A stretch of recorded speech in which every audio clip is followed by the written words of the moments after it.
Fala pessoal, tudo bem com vocês? Trazendo mais um vídeo aqui para a nossa série, onde estamos maratonando aí rumo à sua aprovação neste concurso de 2023 Petrobras nível técnico. Estaremos resolvendo uma questão que com certeza vai cair na sua prova, principalmente ali você da área de mecânica, você também de inspeção, porque é o assunto mais abordado, é o assunto mais importante para a área de engenharia, que é o diagrama ferro-carbono. Então estaremos resolvendo essa questão que caiu na prova de 2004 e à época elaborada pela banca CESP, que hoje se chama Sebrasp, que inclusive é a nova organizadora deste concurso Petrobras nível técnico 2023, ok? Mas antes de partirmos lá para a questão e posteriormente a sua resolução, gostaria de pedir que você deixasse o seu like, é muito importante, para que o YouTube entenda que você gosta dos tipos de conteúdos que nós oferecemos aqui e continue te recomendando os nossos vídeos. E também, se você não é inscrito, é muito importante que você se inscreva e ative as notificações,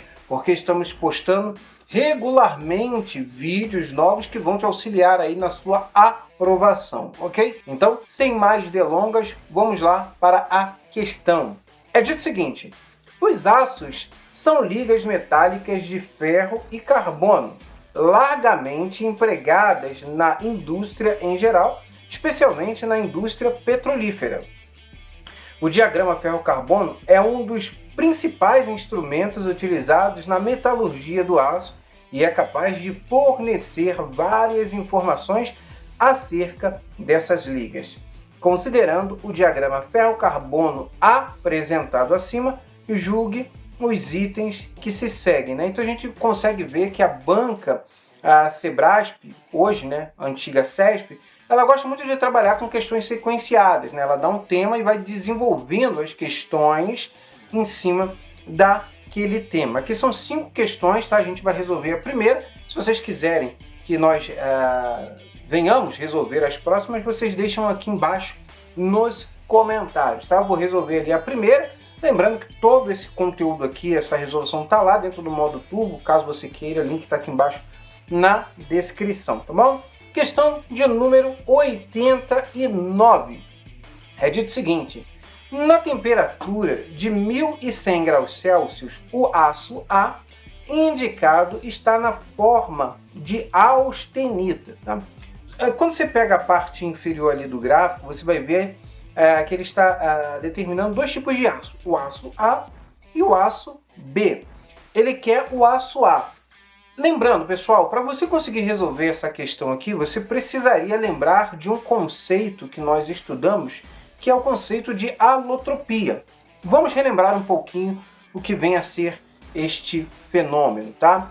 Bem, alotropia, que recebe também um outro nome que pode cair na sua prova como polimorfismo, é a propriedade que certos metais, como o ferro, por exemplo, que é o nosso caso aqui, apresentam de possuírem reticulados cristalinos diferentes conforme a temperatura. Entenda reticulado cristalino como estrutura cristalina, tá? Então, quando você vai mudando a temperatura, aquecendo ou resfriando, você tem o mesmo elemento, porém com uma estrutura cristalina diferente. A esta mudança nós chamamos de alotropia ou então polimorfismo. Grave isso, porque isso vai ser cobrado de você, pode ter certeza, tá? Então eu trouxe aqui um gráficozinho para a gente conseguir enxergar a alotropia do ferro, como que ele se dá. Então você consegue verificar ali que até uma temperatura, da temperatura ambiente até a temperatura ali aproximadamente de 900 graus, o ferro ele vai ter uma estrutura cúbica de corpo centrado, ou seja, CCC.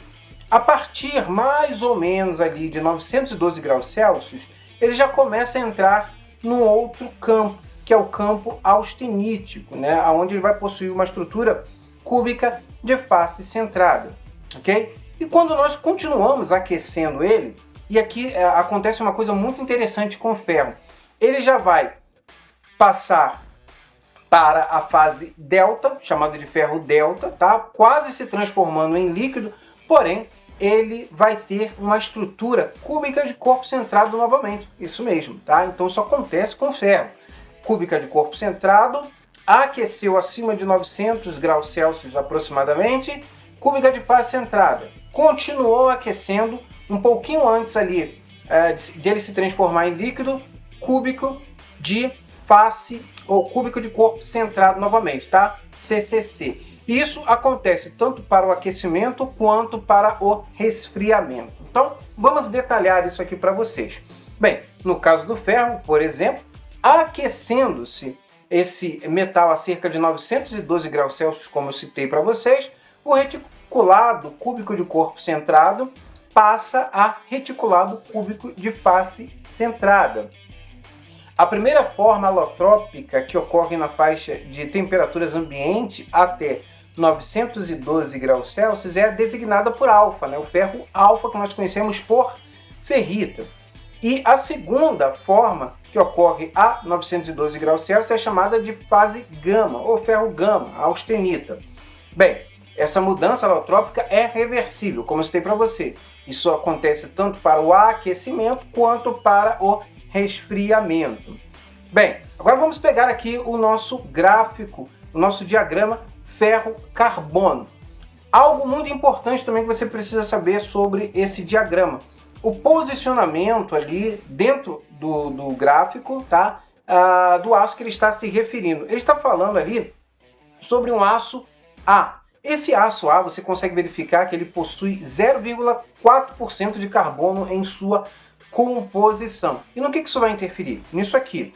Bem, dentro do diagrama ferro-carbono, as regiões mais importantes, dentre as regiões mais importantes que eu preciso saber me situar, eu preciso saber onde está o ponto eutetoide, tá? Que nesse diagrama aqui, ele indicou que é 0,8%, tá? Algumas literaturas, e dependendo da literatura que você vá utilizar, esse ponto eutetoide pode variar entre 0,75% de carbono a 0,80% de carbono na composição do aço. Então a Petrobras já cobrou 0,75 como a ponto eutetoide e aqui ela cobrou como 0,80. Então fique atento a estes valores, tá? E por que isso é importante para mim? Bem, se nós lembrarmos, tá? Se eu pegar um aço, aquecê-lo e depois resfriá-lo, se ele tiver uma composição eutetoide, na sua composição final, a sua estrutura final vai ser formada unicamente por perlita, ok? Que é a junção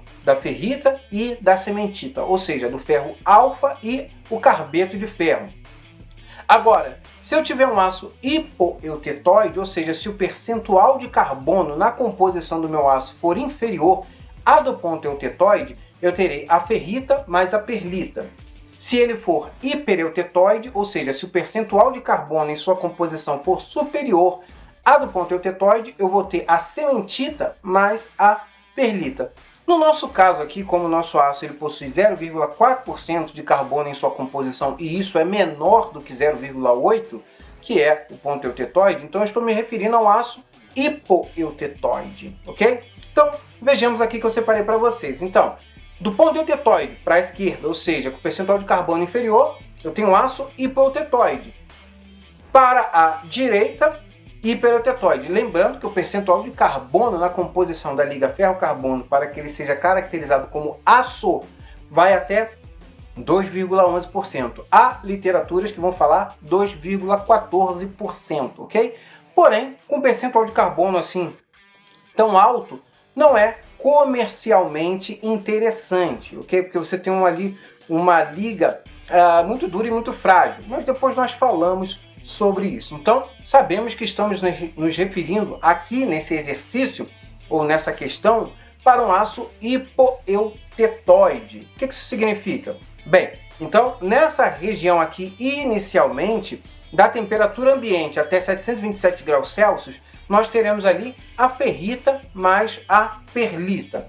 Aquecendo ele mais um pouquinho, nessa região aqui, eu vou ter a ferrita mais a austenita. Então ele já está querendo entrar no campo austenítico, né? Possuindo ali uma estrutura cúbica de face centrada.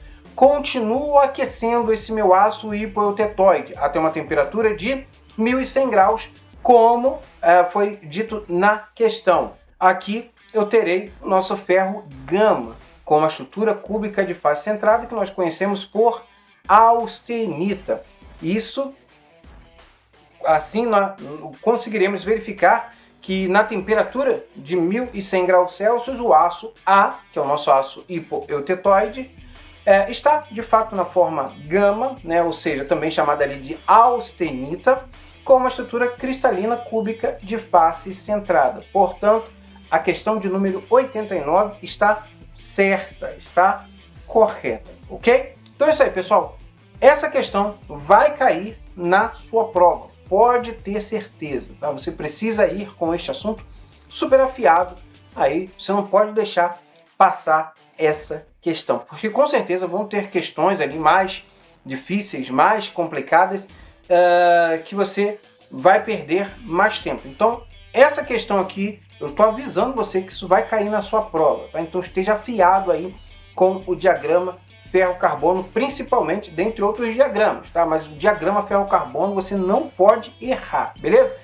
Galera, então é isso aí, tá? Espero ter contribuído com os seus estudos. E olha só, não deixa passar essa oportunidade não, tá? É uma excelente oportunidade para você que já está no mercado industrial e para você também que quer entrar no mercado industrial nessa grande empresa. Uma excelente oportunidade, tá bom? Isso aí, forte abraço e até a próxima.